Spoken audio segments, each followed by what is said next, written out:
한국? 하하하! 절대 개발 못할 겁니다. 미 국방부의 폭탄 발언에 세계가 발칵 뒤집혔습니다. 2조 원을 쏟아붓고도 차세대 어뢰 개발에 실패한 미국.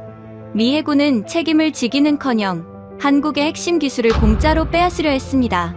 부품 차단 협박에 외교 압박까지 총동원하며 한국은 절대 저항할 수 없을 거라고 확신했죠. 하지만 한국은 예상대로 움직여주지 않았습니다.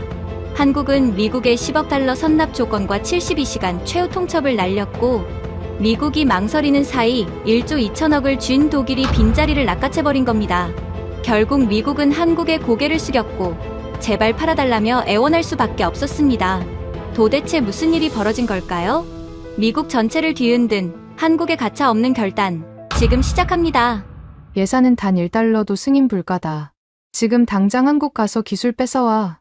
블랙우드 중장의 목소리가 보안 통신기를 찍고 나왔습니다. 저는 수화기를 내려놓으며 이를 악물었어요.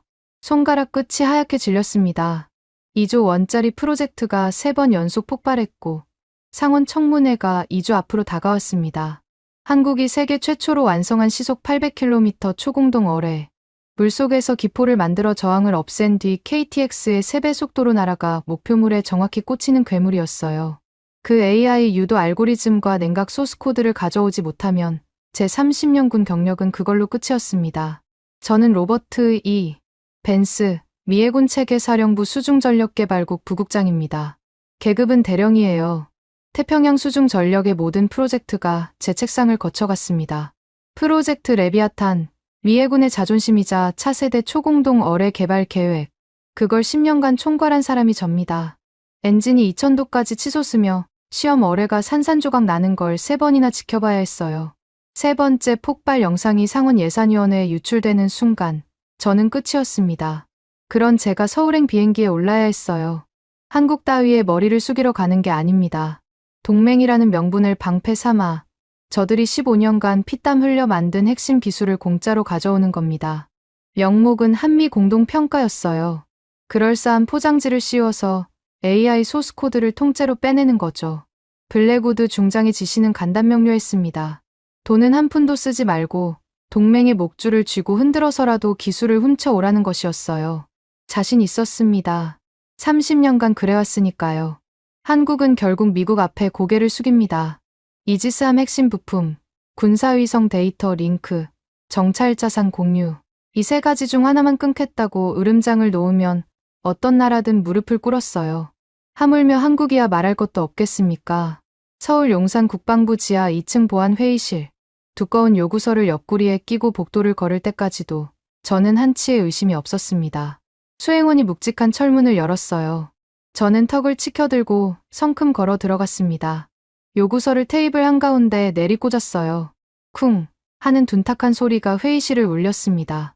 한국이 만든 훌륭한 기술을 우리 태평양 함대의 시스템에 연동할 영광을 드리겠다는 겁니다. 물론 동맹 간의 공동 R&D이니 별도의 비용은 발생하지 않습니다. 다짜고짜 선제 공격이었어요. 한국에 완성된 초공동 어뢰 AI 유도 알고리즘과 냉각, 핵심 기술을 무상으로 헌납하라는 노골적인 날강도 지시였습니다. 저는 거드름을 피우며 의자 등받이에 몸을 기댔어요. 이 정도 압박이면 맞은편에서 당장 안색이 변할 거라고 계산했습니다. 그때 맞은편 의자에 앉은 인물과 눈이 마주쳤어요.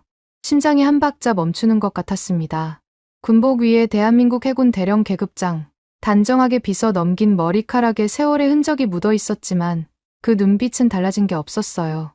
아니, 달라졌습니다. 15년 전 그 눈에는 차마 삼킨 굴욕이 서려 있었는데 지금 그 눈에는 아무것도 없었어요. 분노도 원한도 초조함도 아무것도요. 그 공백이 오히려 등줄기를 서늘하게 만들었습니다. 김무진. 15년 전 워싱턴이었습니다.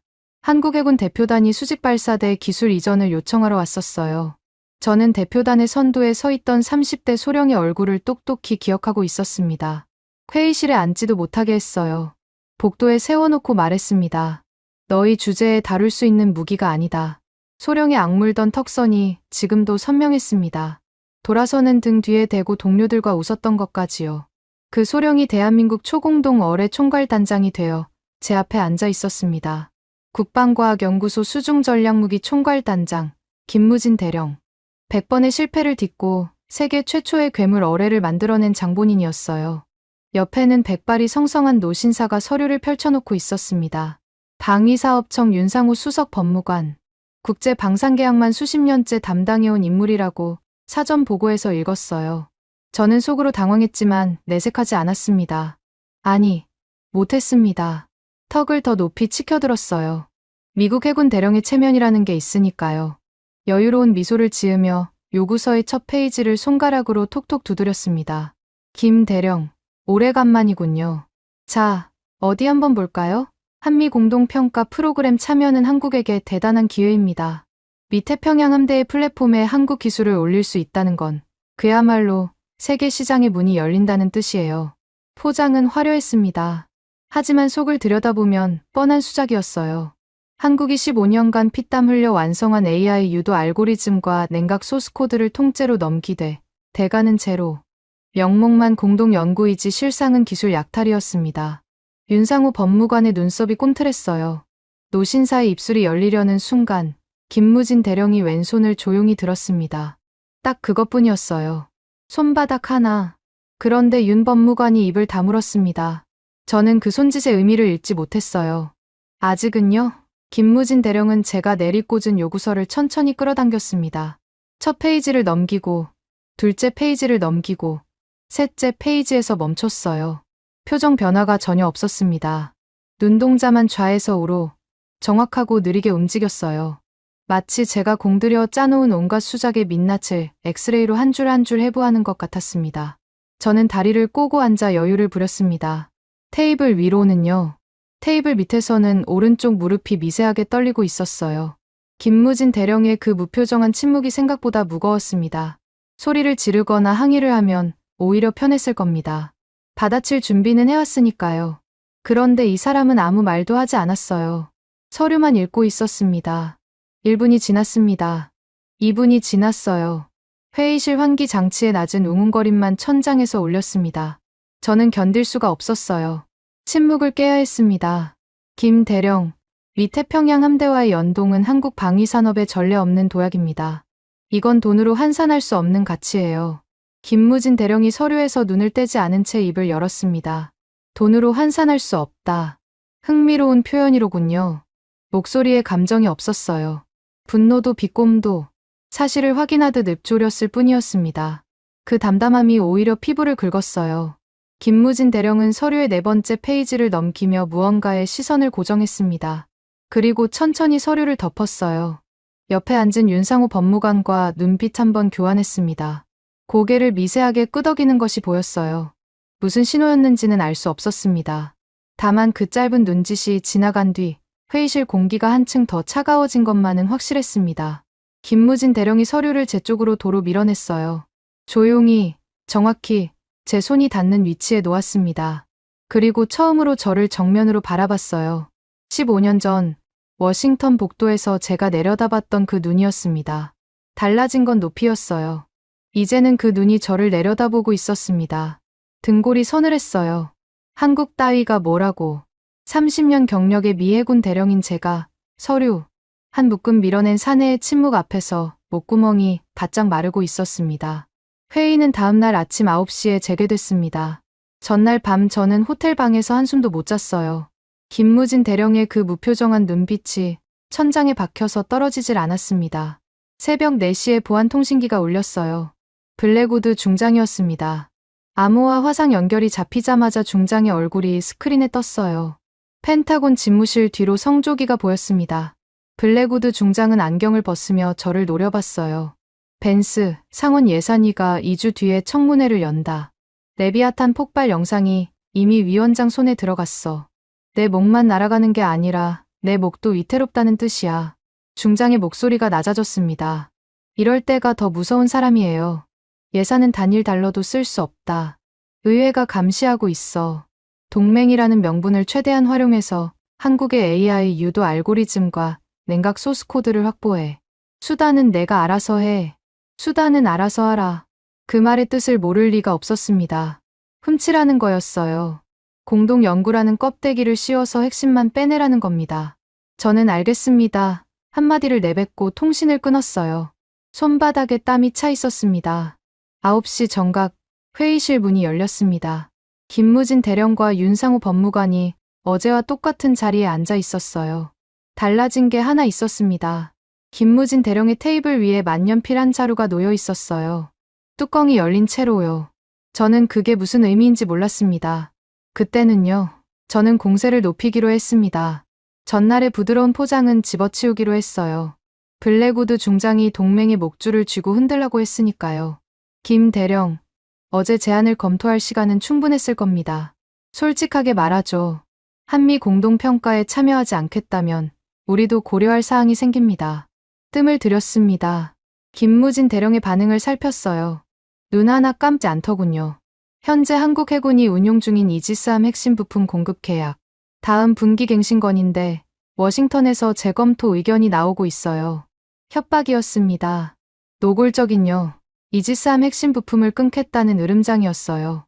그 부품 없이는 한국 해군의 최첨단 구축함이 항구에 묶이는 겁니다.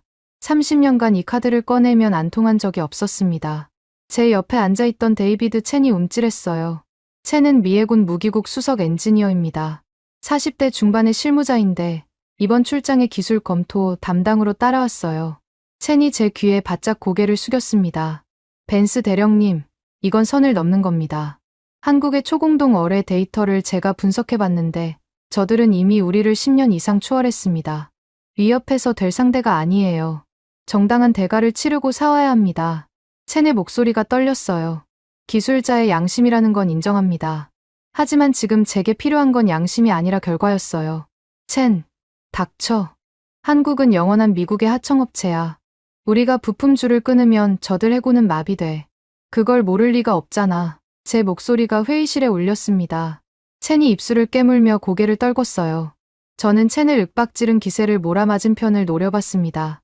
김무진 대령은 제 협박을 듣는 내내 고개를 살짝 숙이고 있었어요. 화가 나서 고개를 숙인 게 아니었습니다. 만년필을 움직이고 있었어요. 제가 내뱉은 말을 적고 있었습니다. 이지스함 핵심 부품 공급 재검토, 한국 해군 운용 찾을 시사. 또박또박 토시 하나 빠뜨리지 않고요.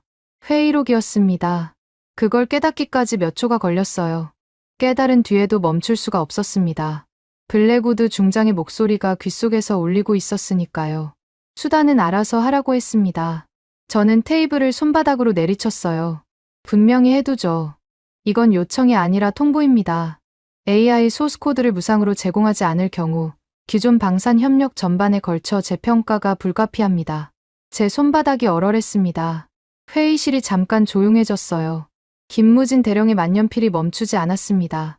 서걱서걱 펜촉이 종이 위를 긁는 소리만 일정하게 흘렀어요. 저는 그 소리가 신경에 거슬렸습니다. 무슨 소리냐면 제가 아무리 목소리를 높여도 저들의 리듬이 전혀 흔들리지 않는다는 뜻이었으니까요. 윤상우 법무관은 팔짱을 낀 채 의자 등받이에 기대어 있었습니다. 노신사의 표정은 마치 예보된 태풍이 예보된 시각에 도착한 걸 확인하는 기상 관측자 같았어요. 놀람도, 분노도, 초조함도 없었습니다. 그냥 지켜보고 있었어요. 저는 견딜 수가 없었습니다. 의자에서 벌떡 일어났어요. 확답을 요구합니다. 한국 정부의 공식 입장이 뭡니까? 제공합니까? 거부합니까? 목이 쉴 만큼 소리를 질렀습니다. 테이블을 한 번 더 내리쳤어요. 펜꽂이가 쓰러졌습니다. 물컵이 흔들렸어요. 김무진 대령의 만년필이 마침내 멈췄습니다. 뚜껑을 닫는 찰칵 소리가 회의실에 또렷하게 울렸어요. 대령은 제가 쏟아낸 말들이 빼곡히 적힌 회의록을 한번 훑어보더니 고개를 들었습니다. 저를 보는 게 아니었어요. 윤상우 법무관을 봤습니다. 미세하게 턱을 당겼어요. 윤상우 법무관이 테이블 위에 펼쳐놓았던 서류를 천천히 덮었습니다. 양손으로 서류의 모서리를 가지런히 맞추는 동작이 느긋하기 짝이 없었어요. 그리고 입을 열었습니다. 충분히 기록되었습니다. 네 마디였어요. 그게 전부였습니다. 윤 법무관은 서류를 가방에 집어넣으며 미 해군 무기국 내부 평가서 한 장을 테이블 위에 남겨뒀어요. 우리 쪽 문서였습니다. 제가 출장 전에 첸에게 작성시킨 기술 분석 보고서. 거기에 빨간 밑줄이 그어져 있었어요. 윤 법무관이 친 게 아닙니다. 김무진 대령의 만년필 자국이었어요. 밑줄이 그어진 문장을 읽었습니다. 제 눈을 의심했어요. 한국의 초공동 어뢰 기술은 이미 미군의 차세대 수중 전력을 최소 10년 이상 추월했음. 우리 해군 무기국이 자체적으로 평가한 결론이었습니다. 한국이 쓴 게 아니에요. 미 해군 수석 엔지니어 데이비드 첸이 작성하고 제가 결재한 문서였습니다. 저는 그 문서를 묵살했었어요. 한국 따위가 미국을 10년이나 앞섰다는 결론을 받아들일 수 없었으니까요. 김무진 대령은 그걸 어떻게 입수했는지 모르겠지만 제 약점을 정확히 짚어낸 겁니다. 벤스가 자기 측 평가서조차 무시하고 갑질을 벌이고 있다는 증거를요. 김무진 대령이 자리에서 일어났습니다. 군복 주름 하나 없이 단정했어요. 차갑게 고개를 끄덕였습니다. 인사가 아니었어요. 마침표였습니다. 오늘 회의는 여기까지라는 뜻이었죠. 두 사람이 회의실을 나간 뒤 저는 한참 동안 의자에서 일어나지 못했습니다. 테이블 위에 남겨진 빨간 밑줄이 자꾸 눈에 밟혔어요. 첸이 조심스럽게 다가왔습니다. 대령님, 저 문서를 저들이 갖고 있다는 건 우리의 기술 격차를 이미 정확히 파악하고 있다는 뜻입니다. 지금이라도 정식 구매 협상으로 전환하셔야 합니다. 옳은 말이었어요. 머리로는 알고 있었습니다. 하지만 30년간 쌓아올린 자존심이 그걸 허락하지 않았어요. 미국이 한국에게 돈을 내고 기술을 산다. 그건 태평양의 주인이 바뀌었다고 선언하는 것과 같았습니다. 저는 이를 악물었어요. 내일 아침 다시 회의를 잡아 수위를 더 올린다. 첸이 고개를 저으며 돌아섰습니다. 그 뒷모습에서 체념이 읽혔어요. 저도 읽었습니다. 다만 인정하지 않았을 뿐이에요. 호텔로 돌아와 샤워기 아래 서 있었습니다. 뜨거운 물이 어깨를 때렸지만 한기가 가시지 않았어요. 김무진 대령의 만년필이 종이 위를 긁던 서걱서걱 소리가 귓속에서 계속 맴돌았습니다. 저는 그 소리의 정체를 그때까지 깨닫지 못했어요. 그건 기록이었습니다. 훗날 제 숨통을 끊을 무기가 될 기록이었어요. 다음 날 오전, 저는 회의실 문을 열며 입꼬리를 올렸습니다. 밤새 시나리오를 짰어요. 한국이 이틀 연속 침묵으로 일관했다는 건 내부적으로 의견이 갈리고 있다는 뜻이라고 해석했습니다. 김무진 대령은 강경파고 위쪽에서는 미국과의 관계를 깨고 싶지 않을 거라고요. 30년 경험이 알려주는 패턴이었어요. 한국은 결국 타협합니다. 늘 그래왔으니까요. 저는 의자에 깊숙이 앉으며 다리를 꼬았습니다. 오늘은 제가 주도권을 잡는 날이에요. 어제보다 더 구체적인 압박 카드를 준비해왔거든요. 그런데 회의실 풍경이 달랐습니다. 김무진 대령의 자리 앞에 두꺼운 서류 묶음이 놓여 있었어요. 어제까지는 제 쪽에서 서류를 꺼내 테이블에 올렸습니다. 오늘은 반대였어요. 대한민국 국방부 직인이 표지에 선명하게 찍혀 있었습니다. 붉은 먹물이 아직 마르지 않은 것처럼 짙었어요. 저는 그 서류를 보는 순간 미세하게 눈이 좁아졌습니다. 뭔가 계산이 틀어지고 있다는 감각이었어요. 하지만 내색하지 않았습니다. 한국이 역제안을 들고 나온 거라면 오히려 좋았어요. 협상 테이블에 올라왔다는 뜻이니까요. 깎고 다듬으면 되는 겁니다. 미국이 그동안 수천 번 해온 일이었어요. 김무진 대령이 아무 말 없이 서류를 테이블 한가운데로 밀었습니다. 쿵. 어제 제가 요구서를 내리꽂았을 때와 똑같은 소리였어요. 다만 울림이 달랐습니다. 제 요구서는 허세가 담긴 둔탁한 소리였고 이 서류는 뭐랄까 관 뚜껑을 닫는 소리 같았어요. 그때는 왜 그런 느낌이 드는지 몰랐습니다. 저는 서류를 끌어당겨 첫 페이지를 넘겼습니다. 제1조 R&D 데이터 접근 비용 10억 달러. 전액 선납. 숫자를 2번 읽었어요. 10억 달러. 한화로 1조 3천억 원이 넘는 금액이었습니다. 선납이라는 단어가 눈에 박혔어요.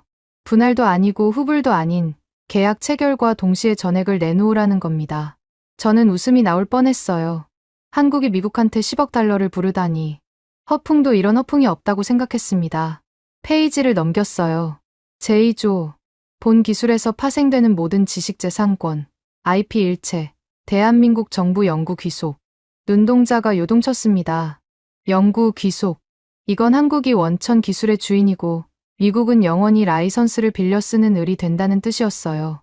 미 해군 역사상 어떤 동맹국도 이런 조항을 들이민 적이 없었습니다. 저는 서류를 덮으며 자리에서 벌떡 일어났어요. 이게 뭡니까? 협상 아닙니까? 모욕입니까? 목소리가 갈라졌습니다. 의자가 뒤로 밀리며 바닥을 긁는 소리가 났어요. 저는 서류를 손등으로 밀쳐내려 했습니다. 김무진 대령은 시선조차 주지 않았어요. 제가 서 있던 소리를 지르든 관심이 없다는 듯 자기 앞에 놓인 만년필 뚜껑을 돌리며 윤상호 법무관 쪽을 바라봤습니다. 그 무관심이 주먹보다 아팠어요. 무시당하는 느낌이 아니라 계산에 포함되지 않는 변수 취급을 받는 느낌이었습니다. 윤상호 법무관이 서류 사본을 꺼내 천천히 펼쳤어요. 노신사의 목소리는 낮고 또렷했습니다. 벤스 대령, 동맹과 비즈니스는 엄격히 분리됩니다. 국제방산기술 이전에 관한 바세나르 협정 제4조 제2항, 그리고 한미 방산협력 양해각서, 부속 의정서 제11조를 근거로 말씀드립니다. 기술 제공국은 자국 기술의 가치 산정 및 이전 조건에 대한 배타적 결정권을 보유합니다. 법조항을 줄줄 읊는 게 아니었어요. 칼로 도려내듯 정확한 근거를 짚었습니다. 제가 30년간 동맹이라는 단어 뒤에 숨겨왔던 모든 억지가 법전 앞에서 맥없이 무너지고 있었어요. 동맹은 안보협력의 틀이지 기술 무상 양도의 근거가 아닙니다. 이 점은 미 국방부 법률 자문실의 판례 해석과도 일치합니다. 저는 반박하려고 입을 열었지만 말이 나오지 않았어요. 윤 법무관이 인용한 건 한국법이 아니라 미국 자체 법률 해석이었거든요. 제가 알아야 할 조항을 제가 모르고 있었습니다. 아니, 알고도 무시해왔던 겁니다.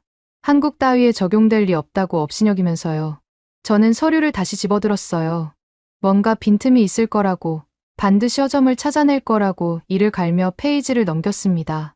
제3조, 제4조, 제5조, 기술 유출 시 손해배상 조항, 제3국 이전 사전 승인권, 훈련 데이터 접근 범위 제한, 모든 조항이 한국에 절대적으로 유리하게 설계되어 있었어요. 빈틈이 없었습니다.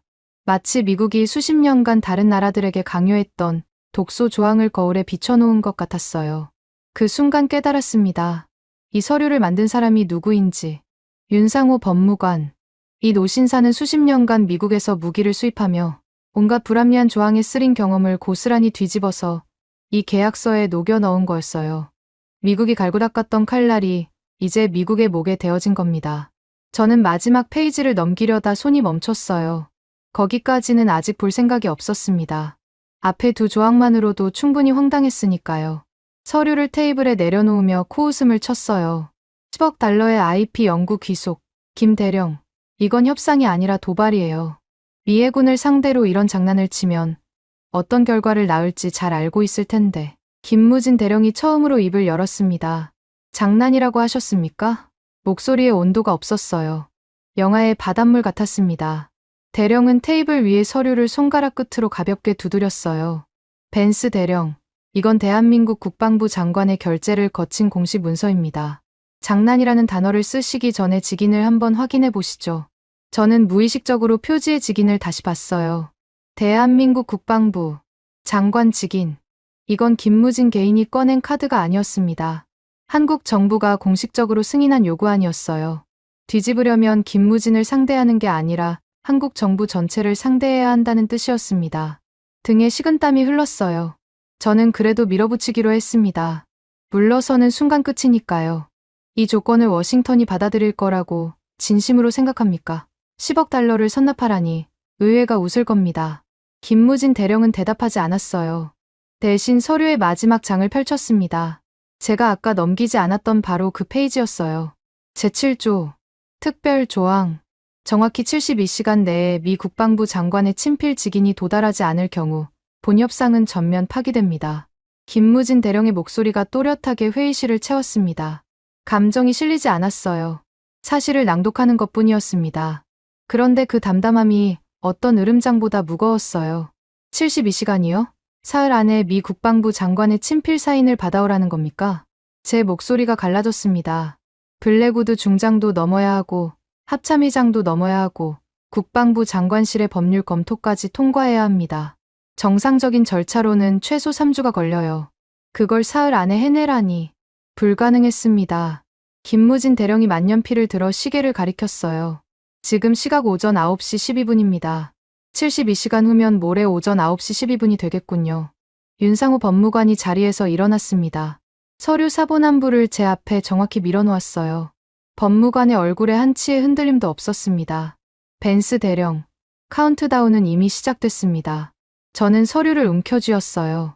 손가락에 힘이 들어가 종이 모서리가 구겨졌습니다. 일어서지도 앉지도 못한 채 테이블에 손을 짚고 있었어요. 30년 군 생활에서 한 번도 겪어보지 못한 상황이었습니다. 미국이 데드라인을 찍히다니. 그것도 한국한테요. 김무진 대령이 가방을 집어들며 자리에서 일어났습니다. 윤상호 법무관과 나란히 회의실 문을 향해 걸었어요. 문고리에 손을 올리기 직전 김무진 대령이 고개를 살짝 돌렸습니다. 저를 본 게 아니었어요. 테이블 위에 구겨진 서류를 봤습니다. 그리고 이렇게 말했어요. 15년 전에도 같은 회의실에서 서류를 구기셨죠. 달라진 게 있다면 이번에는 구기신 서류를 다시 펴셔야 한다는 겁니다. 문이 닫혔습니다. 저는 구겨진 서류를 내려다봤어요. 손이 떨렸습니다. 분노가 아니었어요. 제7조의 72시간이라는 숫자가 시야에서 번져 나가고 있었습니다. 시계가 째깍거렸어요. 그 소리가 갑자기 심장 박동과 겹쳐졌습니다. 데이비드 첸이 제 옆에 서서 한마디를 내뱉었어요. 대령님, 저들은 장난이 아닙니다. 진짜입니다. 알고 있었어요. 머리로는요. 하지만 30년간 쌓아온 오만이 그걸 인정하지 못하게 붙잡고 있었습니다. 저는 보안통신기를 꺼내 블랙우드 중장에게 긴급 연락을 시도했어요. 신호음이 울렸습니다. 1번, 2번, 3번, 4번. 중장은 받지 않았어요. 72시간. 시계 바늘은 이미 돌아가고 있었습니다. 데드라인 48시간 전. 호텔 스위트룸은 전쟁터였습니다. 침대 위에 서류가 흩어져 있었고 노트북 3대가 동시에 돌아가고 있었어요. 룸서비스로 시킨 커피는 식은 지 오래였습니다. 저는 넥타이를 풀어헤친 채 소파에 앉아 수정안을 끼적거리고 있었어요. 30년 경력이 쥐어짜낸 최후의 꼼수였습니다. 비용 분할 상환. 10억 달러를 한 번에 내는 건 불가능하니 5년에 걸쳐 나눠 내겠다는 제안이었어요. 여기에 공동 IP 소유권을 슬쩍 끼워 넣었습니다. 양국 공동지식재산권관리위원회 설치라는 그럴싸한 문구로 포장했어요. 속을 들여다보면 미국이 사실상 기술에 대한 거부권을 쥐는 구조였습니다. 한국이 제3국에 수출하려 할 때마다 미국의 승인을 받아야 하도록 장치를 심은 거예요. 데이비드 첸이 노트북 너머로 제 수정안을 훑어봤습니다. 고개를 저었어요. 대령님, 이건 통하지 않을 겁니다. 저들이 바보가 아닌 이상 공동 IP 조항이 사실상 미국 거부권이라는 걸 한눈에 간파할 겁니다. 첸, 외교라는 건 상대가 거절할 수 없는 포장을 찾는 게임이야. 내용이 아니라 형식이 중요해. 저는 수정안을 PDF로 변환해 한국 측 공식 이메일 주소로 송부했습니다. 전송 버튼을 누르는 손가락 끝에 미세한 진동이 있었어요. 자신감이 아니었습니다. 초조함이었어요. 노트북 화면 구석에서 시계가 째깍거렸습니다. 47시간 32분. 3분이 지났습니다. 수신함에 알림이 떴어요. 답장이 왔습니다. 3분 만에요. 저는 숨을 들이쉬며 메일을 열었습니다. 제목란에 반송 통지라고 적혀 있었어요. 본문은 한 줄이었습니다. 기본 요건 미달. 원안 제1조 및 제2조, 조건 불충족으로 수리 불가. 발신자는 윤상호 법무관이었어요. 읽어보지도 않은 겁니다. 내용을 검토하고 반려한 게 아니에요.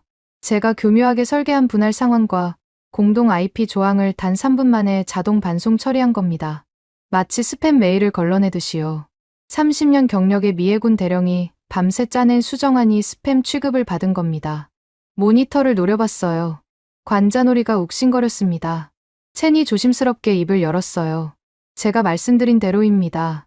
저들의 원하는 수정을 전제로 낸 게 아닙니다. 받아들이든지 거부하든지 둘 중 하나만 허용하는 구조예요. 저는 첸의 말을 씹어삼켰습니다. 인정할 수 없었어요. 30년 동안 미국은 언제나 협상의 구조를 설계하는 쪽이었습니다. 상대가 우리의 틀 안에서 선택하게 만드는 거예요. 그런데 지금 한국이 정확히 그걸 우리에게 하고 있었습니다. 다른 카드를 꺼내야 했어요. 저는 소파에서 벌떡 일어나 캐리어 안쪽 잠금 칸을 열었습니다. 기밀 등급의 봉투가 들어있었어요. 출장 전에 블랙우드 중장이 만일을 대비해서 쥐어준 것이었습니다. 2000년대 초반에 미국이 한국에 선심 쓰듯 이전해준 구형 대잠소나 기술 패키지. 당시 기준으로도 이미 한 세대 뒤처진 물건이었지만 포장만 잘하면 현물 교환 카드로 쓸 수 있다고 중장이 말했어요. 저는 봉투를 들고 국방부로 향했습니다. 오후 회의 일정을 급하게 잡은 거였어요. 회의실 문을 열고 자리에 앉자마자 봉투를 테이블에 올렸습니다. 김 대령, 한 가지 제안이 있습니다. 현금 지불이 어렵다면 기술 대 기술 교환은 어떻겠습니까? 미해군의 대잠소나 기술 패키지입니다. 시장 가치만 수억 달러에 달하는 자산이에요. 김무진 대령이 봉투를 받아들었습니다. 안에 든 기술 사양서를 꺼내 첫 페이지를 훑었어요. 5초가 걸렸습니다. 고작 5초요. 사양서를 도로 봉투에 넣더니 봉투째로 테이블 위를 밀어 제 앞에 되돌려 놓았습니다. 벤스 대령. 이건 2003년 버전입니다. 숫자를 정확히 짚었어요. 2003년.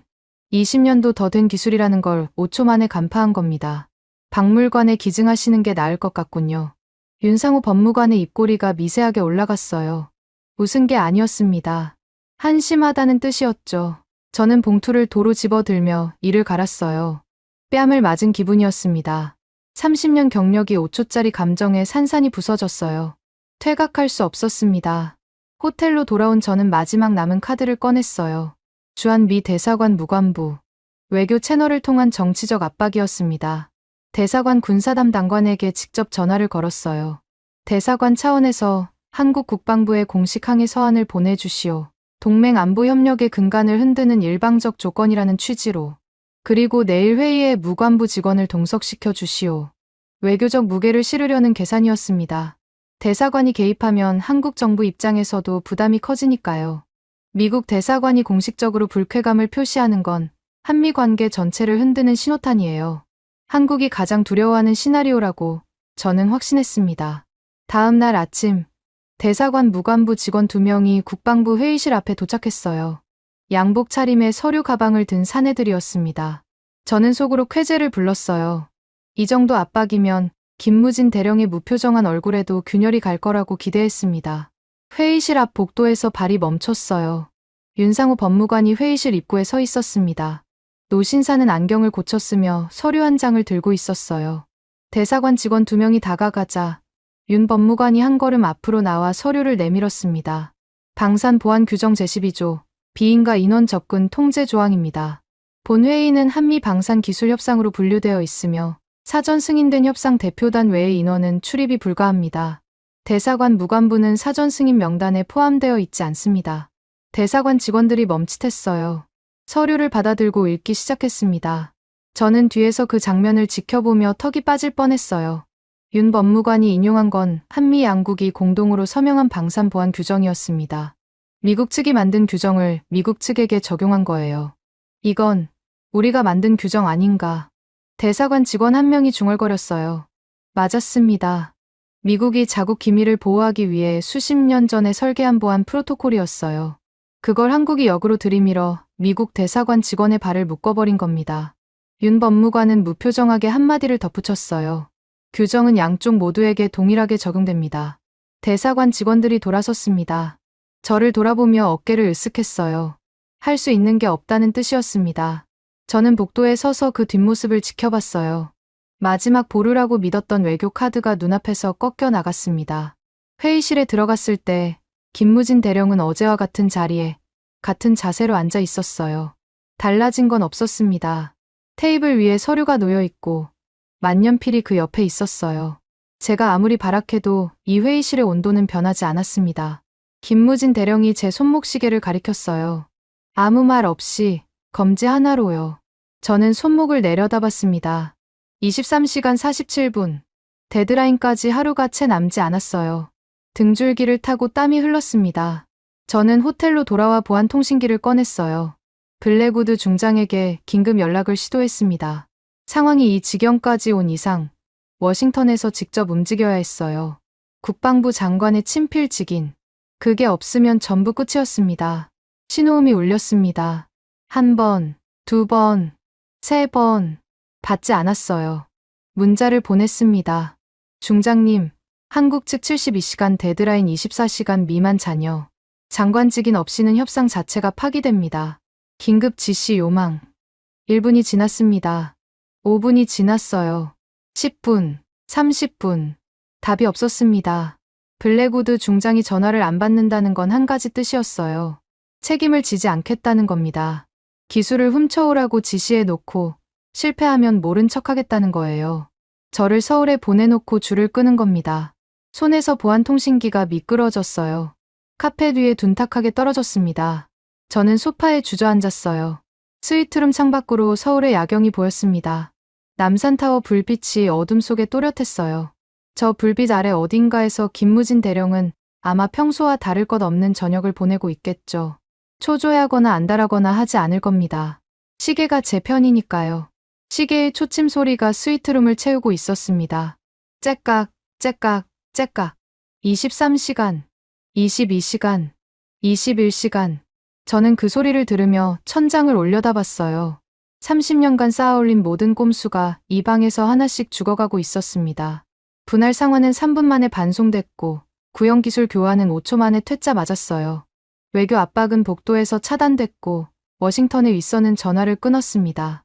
저들의 무표정한 얼굴 앞에서 제가 가진 모든 카드가 산산조각이 나 있었어요. 카펫 위에 떨어진 보안 통신기의 화면이 꺼져 있었습니다. 불이 들어오지 않았어요. 워싱턴은 침묵했고 서울의 밤은 고요했습니다. 째깍거리는 소리만 점점 커지고 있었어요. 데드라인 5시간 전. 저는 국방부 회의실에 다시 앉아 있었습니다. 밤새 잠을 못 잤어요. 거울에 비친 제 얼굴이 낯설었습니다. 충혈된 눈, 깎지 못한 수염, 구겨진 셔츠 칼라. 30년간 단 한 번도 흐트러진 적 없던 미해군 대령의 체면이 사흘 만에 바닥을 치고 있었어요. 하지만 저는 아직 포기하지 않았습니다. 마지막 카드가 남아 있었거든요. 부정이었어요. 한국의 어뢰가 진짜 그만큼 대단한지 아무도 실전으로 증명한 적이 없다는 논리. 서류상 스펙과 실제 성능은 다르다는 주장이었습니다. 제 프로젝트 레비아탄도 시뮬레이션에서는 완벽했어요. 실전 테스트에서 3번 연속 폭발했을 뿐이죠. 한국의 괴물 어뢰도 마찬가지일 수 있습니다. 아니, 그래야만 했어요. 그래야 제가 이 자리에 앉아있을 명분이 생기니까요. 김무진 대령이 들어왔습니다. 윤상우 법무관과 나란히. 늘 그렇듯 표정 변화가 없었어요. 서류 가방을 내려놓고 자리에 앉는 동작이 군더더기 없이 정확했습니다. 저는 선수를 쳤어요. 의자에서 몸을 앞으로 기울이며 입을 열었습니다. 김 대령, 72시간이니 10억 달러니 하기 전에 한 가지만 짚고 넘어갑시다. 당신들의 어뢰가 실전에서도 그 스펙을 증명한 적이 있습니까? 일부러 비웃음을 섞었어요. 입꼬리를 올리며 등받이에 몸을 기댔습니다. 시속 800km, 2단계 AI 유도, 서류에 뭘 쓰든 자유지만 바다는 실험실이 아닙니다. 우리 레비아탄도 시뮬레이션에서는 완벽했어요. 물속에 들어가니 2000도짜리 불꽃놀이가 됐지만 스스로 자학하는 말이었지만 개의치 않았습니다. 한국 어뢰의 신뢰성에 의문을 던지는 게 급선무였어요. 실전 데이터 없이 10억 달러를 내놓을 수 없다는 논리가 서면 데드라인 자체가 무의미해지니까요. 김무진 대령이 제 말을 끝까지 들었습니다. 끼어들지 않았어요. 팔짱을 낀 채 고개를 미세하게 기울이고 있었습니다. 마치 예정된 대사를 기다리는 것 같았어요. 제가 저 말을 할 줄 알고 있었다는 듯이. 그 순간이었습니다. 제 허리춤에 고정된 보안 통신기가 울렸어요. 진동이 아니라 경보음이었습니다. 긴급 채널. 미해군 작전 통신망에서 최상위 우선순위로 분류되는 주파수였어요. 이 채널이 울린다는 건 태평양 어딘가에서 심각한 상황이 벌어졌다는 뜻이었습니다. 통신기를 꺼내 귀에 대는 순간 고막을 찢는 소리가 쏟아졌어요. 메이데이, 메이데이. 여기는 미해군 7함대 소속 원자력 잠수함 USS 노스캐롤라이나. 동해상 훈련 구역에서 미확인 초고속 수중 물체의 소나망 전면 돌파당했습니다. 제임스 카터 중령의 목소리였어요. 7함대 소속 최정예 원자력 잠수함 함장. 태평양에서 가장 차분한 사나이라는 별명을 가진 인물이었습니다. 그 카터 중령의 목소리가 떨리고 있었어요. 속도 추정치 시속 800km 이상. 반복합니다. 800km 이상. 기존 어뢰 궤적과 완전히 다른 패턴입니다. 기포 차폐로 음영 탐지 자체가 불가합니다. 숨이 멎었어요. 시속 800km. 방금 제가 뻥튀기라고 비웃었던 바로 그 숫자였습니다. 그 숫자가 실제 바다에서 미해군 최정예 잠수함의 소나망을 찢어버린 겁니다. 회피 기동 전면 불가. 반복합니다. 회피 기동 전면 불가. 대상 물체가 아군 함체. 300m 이내까지 접근 후 자체 이탈했습니다. 만약 실전이었다면 우리는 지금 바닷속에 가라앉아 있습니다. 카터 중령의 마지막 문장이 통신기를 타고 회의실에 울렸어요. 볼륨이 높았던 게 아닙니다. 회의실이 너무 조용했던 겁니다. 김무진 대령도 윤상우 법무관도 첸도 저도 아무도 입을 열지 않았어요. 카터 중령의 거친 숨소리만 통신기에서 흘러나왔습니다. 들고 있던 펜이 손에서 빠졌어요. 바닥에 떨어지며 딸깍 소리가 났습니다. 저는 그 소리에도 반응하지 못했어요. 머릿속이 하얘졌습니다. 뻥튀기가 아니었어요. 서류상 스펙이 아니었습니다. 한국의 초공동 어뢰는 지금 이 순간 동해 한복판에서 미해군이 보유한 가장 정교한 소나 체계를 농락하고 있었어요. 300m까지 접근한 뒤 스스로 빠져나갔다는 건 원한다면 격침시킬 수 있었다는 뜻이었습니다. 그걸 하지 않은 건 자비가 아니라 시위였어요. 우리가 원하면 언제든 너희를 끝낼 수 있다는. 김무진 대령이 자리에서 조용히 일어나 회의실 벽면에 대형 모니터를 껐습니다. 모니터에 뭐가 떠 있었는지 저는 보지 못했어요. 제 시선은 바닥에 떨어진 펜에 고정되어 있었으니까요. 김무진 대령의 목소리가 들렸습니다. 실전 증명은 이 정도면 충분합니까? 서늘했어요. 칼날보다 차가운 건 그 목소리에 감정이 전혀 실리지 않았다는 거였습니다. 승리의 환호도 없었고 복수의 쾌감도 없었어요. 사실을 확인하는 어조였을 뿐입니다. 저는 대답하지 못했어요. 입술이 말라붙어 떨어지지 않았습니다. 머릿속에서 카터 중령의 비명이 반복 재생되고 있었어요. 회피 기동 전면 불가. 미해군 잠수함 함장이 입 밖에 내는 것 자체가 치욕인 문장입니다. 그 치욕이 서울 한복판 이 회의실까지 날아온 거예요. 다리에서 힘이 빠졌습니다. 저는 의자 팔걸이를 움켜잡으며 간신히 앉은 자세를 유지했어요. 목소리가 떨렸습니다. 본국과 통화할 시간을 주시오. 하루만, 아니, 반나절만 더 주십시오. 애원이었어요. 30년 경력의 미해군 대령이 한국 대령에게 시간을 구걸하고 있었습니다. 사흘 전만 해도 상상조차 할 수 없던 장면이었어요. 김무진 대령은 대답하지 않았습니다. 대신 윤상호 법무관 쪽으로 시선을 보냈어요. 그 눈짓의 의미를 이제는 알고 있었습니다. 당신 차례라는 뜻이었어요. 윤상호 법무관이 가방에서 서류를 한 장 꺼냈습니다. 얇은 종이 한 장이었어요. 지금까지의 두꺼운 계약서와는 달랐습니다. 법무관이 서류를 테이블 위에 놓으며 읽기 시작했어요. 벤스 대령, 아직 확인하지 않으신 조항이 남아 있습니다. 저는 눈을 깜빡였어요. 제 7조는 이미 봤습니다. 72시간 데드라인. 그 뒤에 뭐가 더 있다는 겁니까? 법무관이 종이를 가리켰어요. 제 7조 제2항. 특별 조항의 부속 조항이었습니다. 제가 넘겨버린 페이지 뒤에 숨겨져 있었던 거예요. 제7조 제2항. 72시간 만료 시 미합 중국의 우선 협상국 지위는 자동으로 영구 박탈됩니다. 법무관의 목소리가 또렷했어요. 한 글자도 흐트러지지 않았습니다. 동시에 대한민국 국방부가 보유한 초공동 어뢰 관련 기술의 제3국 수출 제한은 자동 해제됩니다. 제3국 수출 제한 자동 해제. 그 단어가 귀에 꽂히는 순간 호흡이 멎었어요. 이게 무슨 뜻인지 30년 경력이면 즉시 알 수 있었습니다. 미국이 시간을 끌면 끌수록 한국은 이 기술을 독일에, 프랑스에, 이탈리아에, 전 세계 어느 나라에든 자유롭게 팔 수 있게 되는 겁니다. 미국의 우선권은 영원히 사라지고 한국의 괴물 어뢰가 태평양뿐만 아니라 대서양과 인도양까지 퍼져나가는 거예요. 미해군의 수중 패권이 한 장의 조항으로 증발하는 겁니다. 이 조항을 설계한 사람을 봤어요. 윤상호 법무관. 백발의 노신사는 서류를 접어 가방에 넣으며 자리에서 일어났습니다. 수십 년간 미국의 독소 조항에 짓눌리며 삼킨 울분을 이 한 장에 전부 쏟아넣은 거였어요.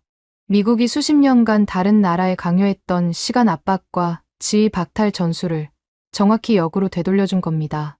대령님, 제7조 제2항에 의거하여 72시간이 만료되는 즉시 제3국 수출 제한은 영구히 자동 해제됩니다. 남은 시간은 4시간 52분입니다. 법무관의 입에서 나온 마지막 문장이 제 관 뚜껑에 박힌 못이었어요. 저는 테이블 위에 엎드리듯 두 손을 짚었습니다. 손가락이 하얗게 질렸어요. 데이비드 첸이 제 옆에서 고개를 떨구고 있는 게 시야 끝에 보였습니다. 첸은 처음부터 알고 있었어요. 정당하게 사야 한다고, 갑질할 때가 아니라고 팩트를 들이밀었던 유일한 사람이었습니다. 저는 그 말을 묵살했어요. 보안 통신기를 집어들었습니다. 블랙우드 중장에게 다시 전화를 걸었어요. 신호음이 울렸습니다. 1번, 2번, 3번, 4번, 5번. 6번째 신호음이 끊기며 자동 응답기로 넘어갔습니다. 워싱턴은 끝까지 침묵했어요. 째깍거리는 시계 소리만 회의실을 메우고 있었습니다. 카운트다운 10분 전이었습니다. 저는 회의실 구석 의자에 앉아 보안 통신기를 쥐고 있었어요. 화면에는 블랙우드 중장에게 보낸 문자 12통이 나란히 찍혀 있었습니다. 단 한 통도 읽은 표시가 뜨지 않았어요.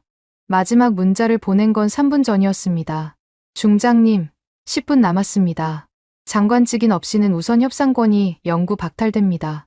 제발 응답해 주십시오. 제발이라는 단어를 군 통신에 쓴 건 30년 만에 처음이었어요.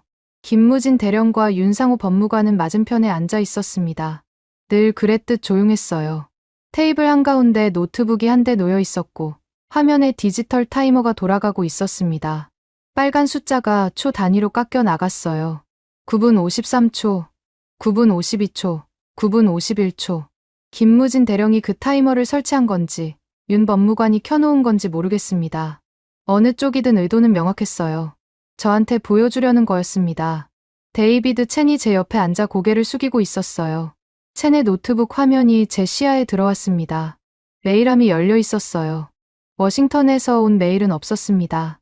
첸이 조심스럽게 고개를 돌려 저를 봤어요. 입술을 달싹였지만 아무 말도 하지 않았습니다. 할 말이 남아있지 않았겠죠. 처음부터 정당하게 사라고 했으니까요. 7분이 남았습니다. 저는 입술을 깨물었어요. 피 맛이 났습니다. 보안 통신기를 한 번 더 들었어요. 블랙우드 중장 번호를 눌렀습니다. 신호음이 울렸어요. 한 번, 두 번, 세 번째 신호음에서 끊겼습니다. 자동 응답기조차 뜨지 않았어요. 수신 거부였습니다. 중장이 제 번호를 차단한 겁니다. 손에서 힘이 빠졌어요. 통신기가 테이블 위에 떨어지며 딸깍 소리를 냈습니다. 김무진 대령이 그 소리에 시선을 잠깐 돌렸다가 다시 타이머로 눈을 돌렸어요. 그뿐이었습니다. 5분. 저는 마지막으로 발악했어요. 의자에서 일어나 김무진 대령 쪽으로 한 걸음 다가갔습니다. 김 대령, 사흘만 더 주면 장관 직인을 받아올 수 있소. 사흘이 무리라면 이틀이라도. 미 해군이 공식적으로 요청하는 겁니다. 목소리가 갈라졌어요. 매달리는 톤이라는 걸 스스로도 알고 있었습니다. 30년간 다른 나라들을 압박하던 그 입으로 지금 한국에게 시간을 구걸하고 있었어요. 김무진 대령이 고개를 들었습니다. 저를 정면으로 봤어요. 3일 만에 처음으로 그 눈에 무언가가 스쳤습니다. 연민이었을까요? 아니었어요. 그건 확인이었습니다. 제가 끝까지 달라지지 않았다는 걸 확인하는 눈빛이었어요. 벤스 대령, 72시간은 72시간입니다. 그 한마디가 전부였어요. 김무진 대령은 다시 타이머로 시선을 돌렸습니다. 3분. 저는 데이비드 첸을 봤어요. 첸의 눈이 마주쳤습니다. 그 안에 섬광 같은 것이 지나갔어요. 첸이 입술을 깨물며 미세하게 고개를 끄덕였습니다. 제가 무슨 생각을 하는지 읽은 거예요. 첸이 노트북 자판 위에 손을 올렸어요. 손가락이 떨리고 있었습니다. 핵심 데이터 백업이었어요. 협상이 파기되기 전에 한국 측이 시험 과정에서 보여줬던 기술. 사양 일부라도 몰래 저장하려는 마지막 발악이었습니다. 첸은 기술자였어요. 이 데이터가 어떤 가치를 갖는지 누구보다 잘 알고 있었습니다. 저는 눈짓으로 허락했어요. 막다른 골목에 몰린 쥐의 본능이었습니다. 첸의 손가락이 자판을 두드렸어요. 엔터 키를 누르는 순간이었습니다. 노트북 화면 전체가 붉게 물들었어요. ACCESS DNID. 굵은 흰색 글씨가 빨간 배경 위에서 전멸했습니다. 한 번, 두 번, 세 번. 화면이 꺼졌다 켜졌다를 반복하며 경고음이 울렸어요. 첸이 황급히 다른 키를 눌렀지만 반응이 없었습니다. 마우스도 먹통이었어요. 시스템 전체가 잠겨버린 겁니다. 한국은 이미 알고 있었어요. 우리가 데이터를 빼돌리려 할 거라는 거려. 보안 프로토콜은 처음부터 가동되어 있었습니다. 데드라인이 끝나기도 전에, 아니 어쩌면 첫날부터 우리의 모든 접근 경로를 감시하고 있었던 거예요. 첸이 의자에서 물러앉으며 양손을 들었어요. 항복의 자세였습니다. 저는 붉게 전멸하는 화면을 멍하니 바라봤어요. 1분. 타이머의 빨간 숫자가 59초, 58초, 57초를 찍으며 깎여 나갔습니다. 회의실에 아무 소리도 없었어요. 환기 장치의 웅웅거림도, 첸의 타자 소리도 사라졌습니다. 타이머 숫자가 바뀔 때마다 미세하게 깜빡이는 빛만이 네 사람의 얼굴 위를 스쳤어요. 30초, 20초, 10초. 저는 눈을 감았어요. 9, 8, 6, 5, 4, 3, 2, 1, 0. 날카로운 알람 소리가 회의실을 갈랐습니다. 짧고 단호한 단이름이었어요. 한 번 울리고 끝이었습니다. 그 한 번의 소리가 모든 걸 끊어놓았어요. 윤상호 법무관이 자리에서 일어났습니다. 가방 안에서 미리 준비된 서류를 꺼냈어요. 표지에 미해군 공식 자격 박탈 및 협상 파기 통보서라고 인쇄되어 있었습니다. 법무관은 서류를 테이블 위에 펼치고 양복 안주머니에서 직인을 꺼냈어요. 쾅! 붉은 직인이 서류 위에 찍혔습니다. 먹물이 번지며 대한민국 방위사업청이라는 글자가 선명하게 드러났어요. 그 소리가 관뚜껑에 못을 박는 망치질처럼 회의실에 울렸습니다. 김무진 대령이 자리에서 일어났어요. 테이블 위에 브리핑 자료를 가지런히 정리해 가방에 넣었습니다. 한 장도 남기지 않았어요. 동작에 미련이 없었습니다. 마치 예정된 일정을 소화하는 것처럼 자연스러웠어요. 제가 미국이라는 나라를 대표해서 3일간 벌인 모든 발악이 이 사람의 하루 업무 중 하나에 불과했다는 듯이 저는 의자에서 벌떡 일어났어요. 계급장도 체면도 내팽개쳤습니다. 테이블을 짚으며 김무진 대령 앞을 가로막았어요. 잠깐, 김 대령. 내가 내 연금을 걸고서라도 보증하겠소. 장관 직위는 반드시 받아오겠습니다. 일주일만, 아니 사흘만 더. 제 목소리가 회의실 벽에 부딪혀 돌아왔어요. 비참하게 울렸습니다. 미해군 대령이 개인 연금을 담보로 내밀며 한국 대령에게 매달리는 광경이었어요. 30년 전 이 자리에 서 있던 제가 봤다면 저 꼴이 뭐냐고 비웃었을 겁니다. 김무진 대령은 멈추지 않았어요. 단 1초도 망설이지 않았습니다. 회의실 벽면에 메인 전원 패널로 걸어갔어요. 스위치에 손을 올렸습니다. 찰칵. 회의실 조명이 꺼졌어요. 모니터가 꺼졌습니다. 프로젝터가 꺼졌어요. 환기 장치의 웅웅거림이 멎었습니다. 암흑 속에서 비상등의 초록빛만 희미하게 남았어요. 김무진 대령의 목소리가 어둠 속에서 들렸습니다. 우리는 미국 납세자가 아닙니다.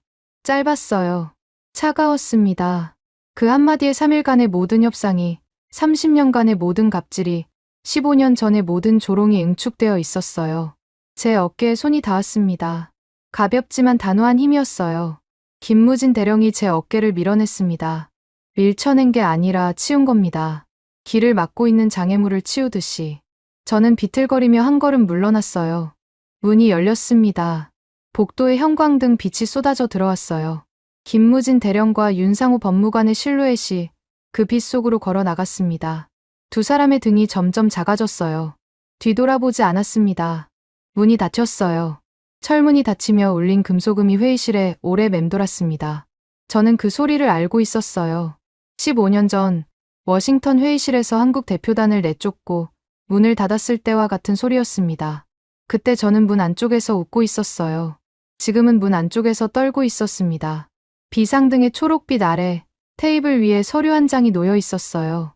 윤상호 법무관이 직인을 찍은 파기 통보서였습니다. 붉은 먹물이 초록빛에 번져 검게 보였어요. 첸이 어둠 속에서 중얼거렸습니다. 끝났군요. 저는 대답하지 못했어요. 서류 위에 붉은 직인을 내려다보고 있었습니다. 15년 전 우리가 한국에게 선사했던 차가운 철문의 정적이 이제 제 목을 조르는 사형 선고가 되어 돌아온 겁니다. 48시간 뒤 저는 독일 함부르크에 있었습니다. 서울에서 쫓겨나다시피 한 뒤 곧장 비행기를 탄 건 아니었어요. 워싱턴으로 돌아가야 했습니다. 블랙우드 중장에게 대면 보고를 해야 했으니까요. 하지만 중장의 비서실은 제 면담 요청을 3번 연속 거절했어요. 바쁘다는 핑계였습니다. 2조 원짜리 프로젝트를 말아먹고 한국에게 쫓겨난 대령의 얼굴을 보고 싶지 않다는 뜻이겠죠. 함부르크행 비행기에 오른 건 제 판단이었습니다. 함부르크 국제방산 박람회. 전 세계 방산 관계자가 모이는 자리에서 한국의 행보를 직접 감시해야 했어요. 제7조 제의항에 의해 제3국 수출 제한이 풀렸다는 건 한국이 이 박람회에서 기술을 공개할 가능성이 높다는 뜻이었습니다. 아직 계약이 체결된 건 아니니까요. 유럽 쪽에 압력을 넣어서라도 한국의 거래를 막을 수 있다고 믿었어요. 아니, 믿고 싶었습니다. 함부르크 매세 전시장은 거대했어요. 축구장 12개를 합쳐놓은 규모의 홀에 전 세계 30여 개국의 방산 업체가 부스를 차리고 있었습니다. 미국, 영국, 프랑스, 이스라엘, 터키. 익숙한 깃발들이 천장에서 늘어져 있었어요. 그런데 시선이 한 곳에 꽂혔습니다. 전시장 중앙 메인 홀이었어요. 다른 부스들보다 2배는 넓은 공간에 태극기가 걸려 있었습니다. 대한민국 방위사업청 부스. 그 한가운데 실물이 놓여 있었어요. 길이 6m, 직경 533mm의 검은 동체. K초 공동 어뢰였습니다. 조명이 동체의 곡면을 따라 흘렀어요. 전시품이 아니라 살아있는 무기 같았습니다. 주변에 사람이 몰려 있었어요. 유럽 각국의 군복과 양복이 뒤섞여 있었습니다. 카메라 셔터 소리가 쉴 새 없이 터졌어요. 저는 인파 뒤에 서서 그 광경을 지켜봤습니다. 이틀 전까지 미국만 접근할 수 있었던 기술이 지금 전 세계 앞에 공개되어 있었어요. 제가 사흘을 허비하는 동안 잃어버린 것이 눈앞에 펼쳐져 있었습니다. 그때 전시장 입구 쪽에서 소란이 일었어요. 사내 한 명이 수행원 4명을 대동하고 한국 부스를 향해 걸어오고 있었습니다. 걸음이 빨랐어요. 거의 돌진에 가까웠습니다. 장신의 은발, 곧게 편 등 군인 출신 특유의 걸음걸이였어요. 수행원 중 한 명이 가죽 서류 가방을 양손으로 받쳐 들고 있었습니다. 하일리 폰 슈타인, 독일 연방방위비 장비정보용부 조달 총괄국장이었어요. 유럽 방산 시장에서 실질적으로 지갑을 쥐고 있는 인물이었습니다.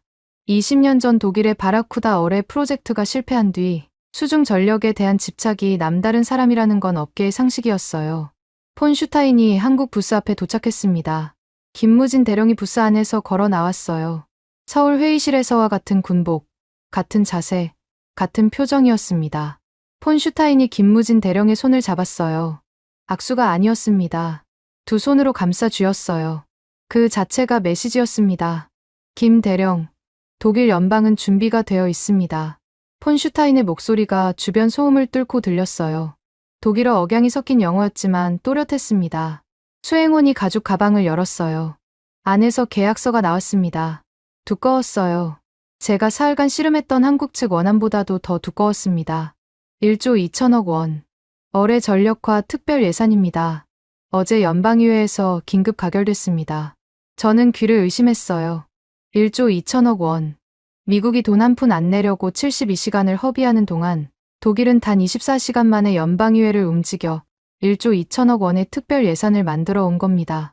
제가 3분 만에 반송당한 분할 상환안을 끄적거리고 있을 때 폰 슈타인은 의회 복도를 뛰어다니며 예산 표결을 밀어붙이고 있었던 거예요.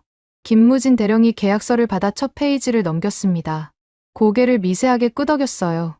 윤상호 법무관이 옆에서 조항을 빠르게 확인했습니다. 두 사람의 시선이 마주쳤어요. 서울 회의실에서 봤던 그 짧은 눈짓 교환이었습니다. 다만 이번에는 의미가 달랐어요. 서울에서는 거절의 신호였고 함부르크에서는 수락의 신호였습니다. 저는 가만히 보고 있을 수 없었어요. 주머니에서 휴대폰을 꺼내 유럽 방위사령부 연락처를 찾았습니다. 나토 동맹 채널을 통해 독일에 압력을 넣어야 했어요. 독일이 한국 어뢰를 단독 도입하면 미국이 수십 년간 구축한 유럽 해군 표준 체계가 뿌리째 흔들리는 겁니다. 전화를 걸었어요. 유럽 방위사령부 기술협력 담당관이 받았습니다. 독일의 한국 어뢰 도입 계약을 중단시켜야 합니다. 나토 표준 호환성 심의를 요청하시오. 심의 기간만 최소 6개월을 벌 수 있습니다. 수화기 너머에서 침묵이 흘렀어요. 담당관이 헛기침을 했습니다. 벤스 대령, 이미 늦었습니다. 폴란드 해군 참모부에서 30분 전에 한국 부스에 공식 접촉 요청을 보냈습니다. 이탈리아 해군 조달국장도 오늘 오후에 도착합니다. 폴란드, 이탈리아, 제 귀가 멍해졌어요. 독일 한 나라가 아니었습니다. 유럽 해군 국가들이 줄을 서고 있었어요. 미국이 72시간 동안 벽을 치고 있는 사이 한국의 괴물 어뢰 소식은 이미 유럽 전역에 퍼져 있었던 겁니다. 전화를 끊었어요. 손이 축 늘어졌습니다. 전시장 소음이 멀어지는 것 같았어요. 눈앞에서 벌어지는 광경이 현실이 아닌 것 같았습니다. 한국 부스 앞에 폴란드 해군 대표가 서 있었어요. 이탈리아 군 관계자 3명이 통역과 함께 부스 안으로 들어가고 있었습니다. 스웨덴 방산 담당관이 브로슈어를 받아들며 고개를 끄덕이고 있었어요. 각국의 깃발이 한국 부스 주변으로 하나둘 모여들었습니다. 그 순간 카메라 플래시가 연속으로 터졌어요.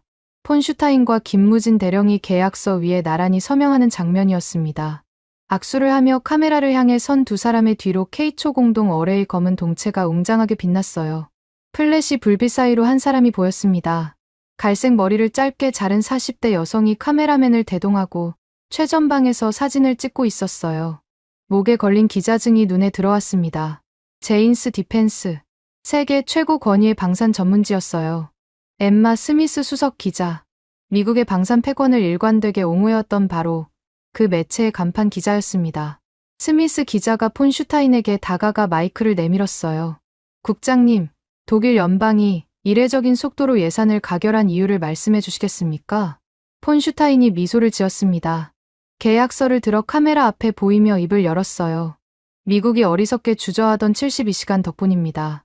그 시간 동안 우리 독일은 전 세계 바다의 룰을 바꿀 게임 체인저를 확보했습니다. 카메라 셔터가 미친 듯이 터졌어요. 저는 인파 뒤에서 그 문장을 들었습니다. 뼈가 부러지는 소리 같았어요. 미국이 어리석게 주저하던 72시간. 그 72시간의 책임자가 접니다. 로버트 E. 벤스, 미 해군 대령. 스미스 기자가 이번에는 김무진 대령에게 마이크를 돌렸어요. 김 대령님, 미국과의 협상이 결렬된 직후 독일과 정격 계약을 체결하신 겁니까? 김무진 대령은 한국어로 답했어요. 통역이 영어로 옮겼습니다.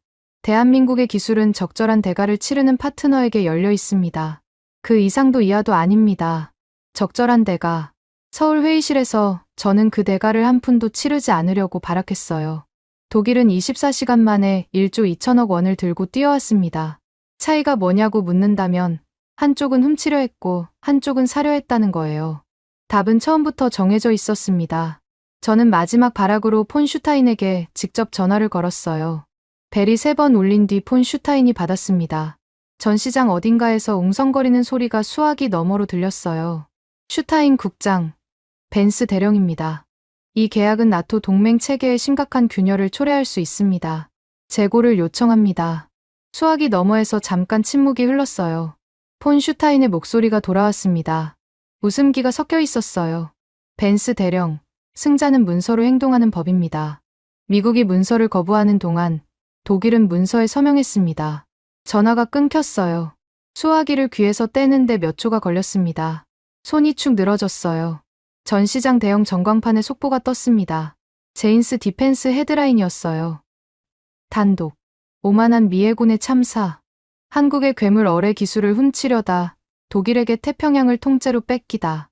엠마 스미스 기자의 서명이 달린 기사였습니다. 헤드라인의 글자 하나하나가 눈에 박혔어요. 오만한 미 해군. 참사. 훔치려다. 뺏기다.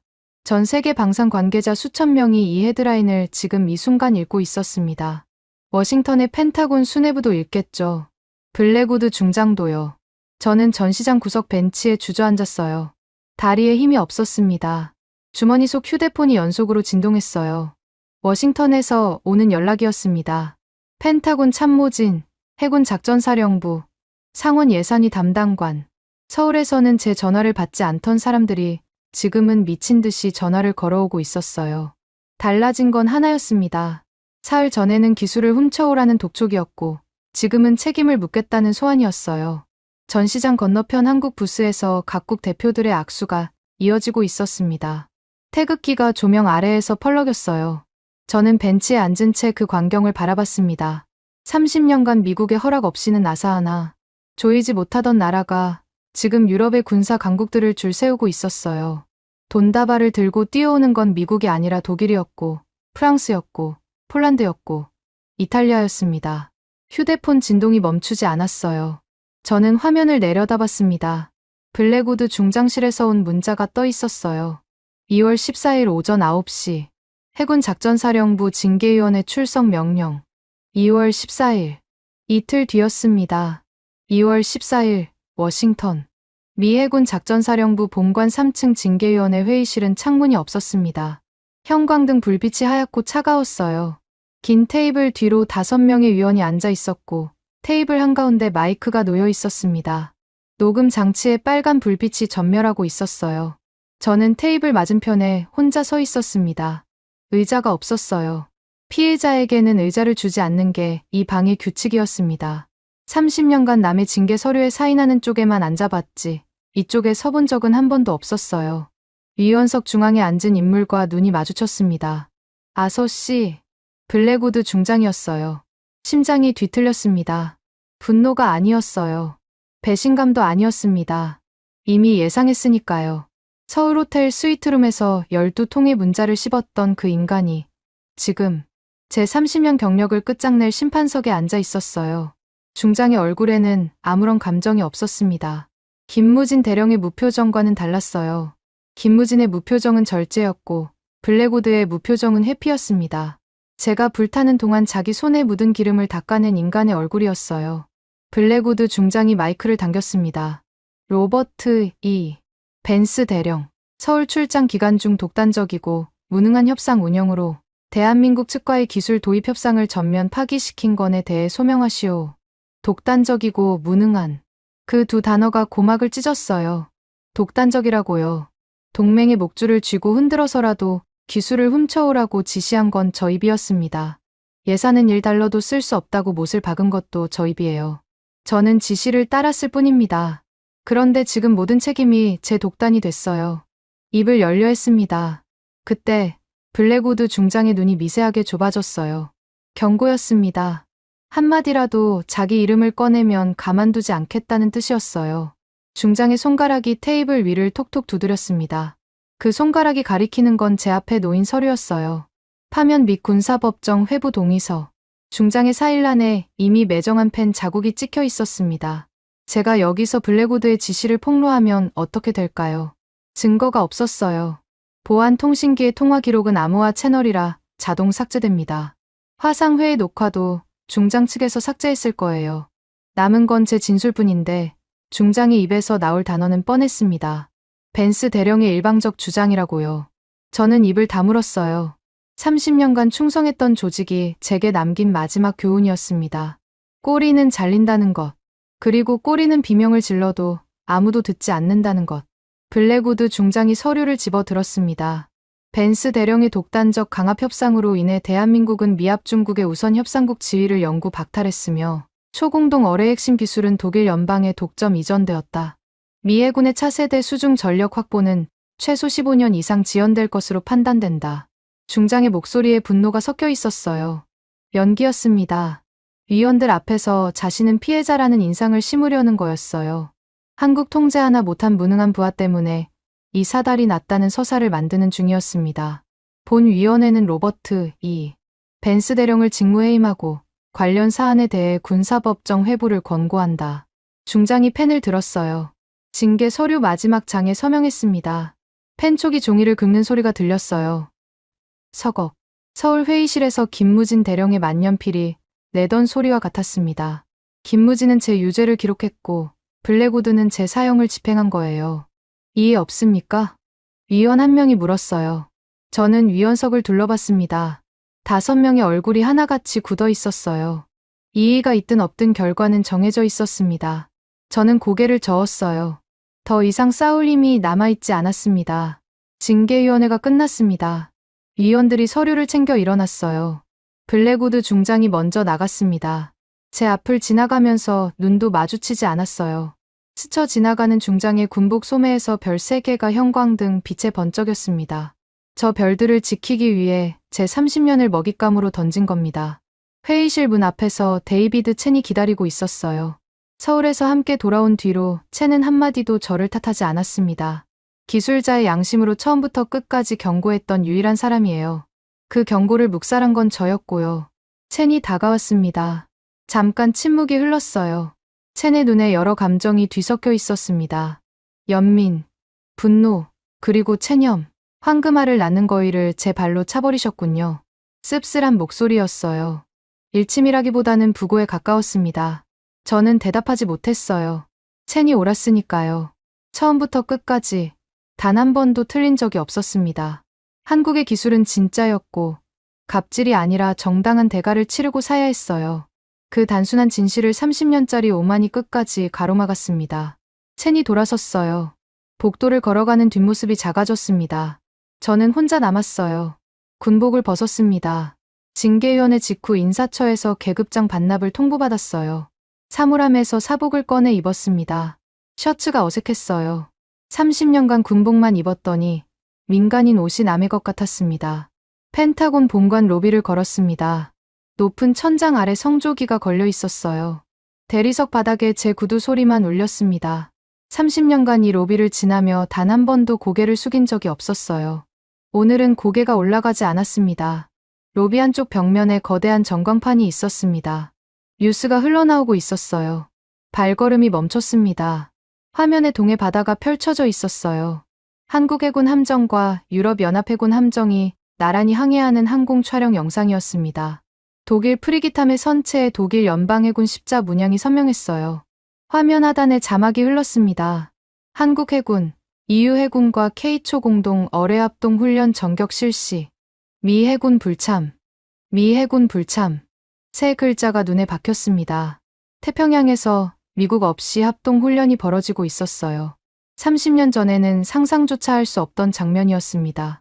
미국의 허락 없이는 동해에 군함 한 척 띄울 수 없다고 제가 믿었던 그 바다에서 한국이 주도하고 유럽이 따르는 새로운 질서가 만들어지고 있었어요. 화면이 바뀌었습니다. 함부르크 방산 박람회 장면이 나왔어요. 폰 슈타인과 김무진 대령의 악수 사진이 떴습니다. 그 아래로 제인스 디펜스의 헤드라인이 흘렀어요. 한국은 더 이상 미국의 하청이 아니다. 엠마 스미스 기자의 서명이 달린 기사였습니다. 저는 전광판 앞에 서서 한참을 움직이지 못했어요. 15년 전 워싱턴 복도에서 한국 대표단을 내쫓았던 기억이 떠올랐습니다. 너희 주제에 다룰 수 있는 무기가 아니다. 그때 제가 내뱉은 말이 지금 이 전광판에 비친 현실로 되돌아왔어요. 한국은 그 무기를 다뤘습니다.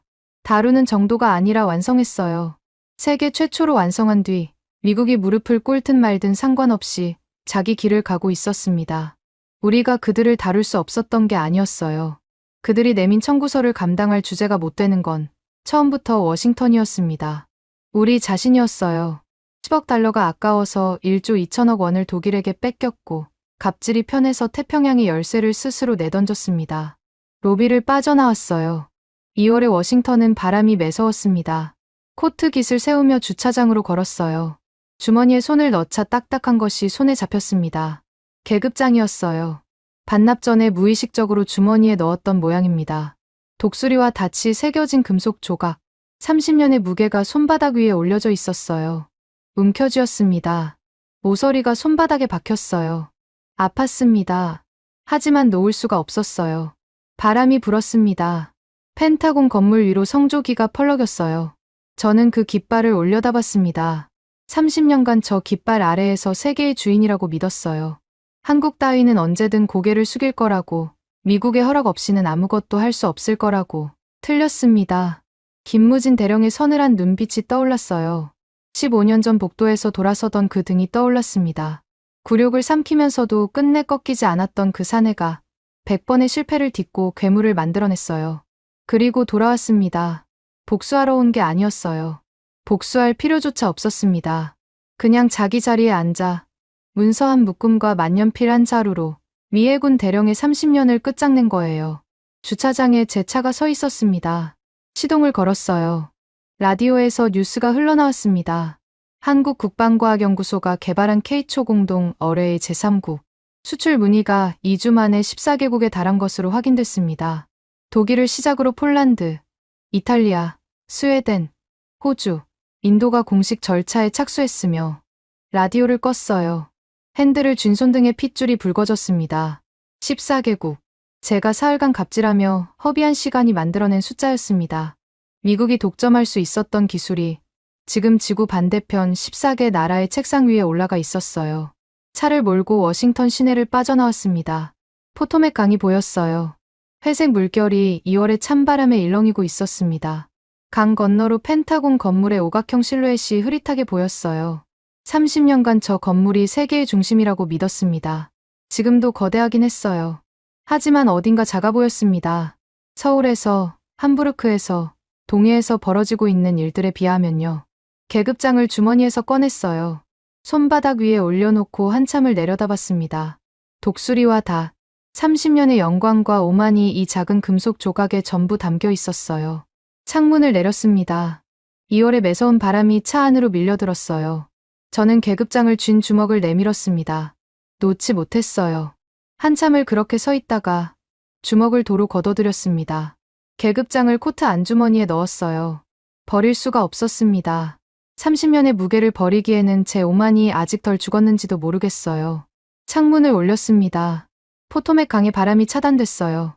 차 안이 다시 조용해졌습니다. 라디오를 켜지 않았어요. 뉴스가 두려웠습니다. 한국이라는 두 글자가 또 흘러나올 게 뻔했으니까요.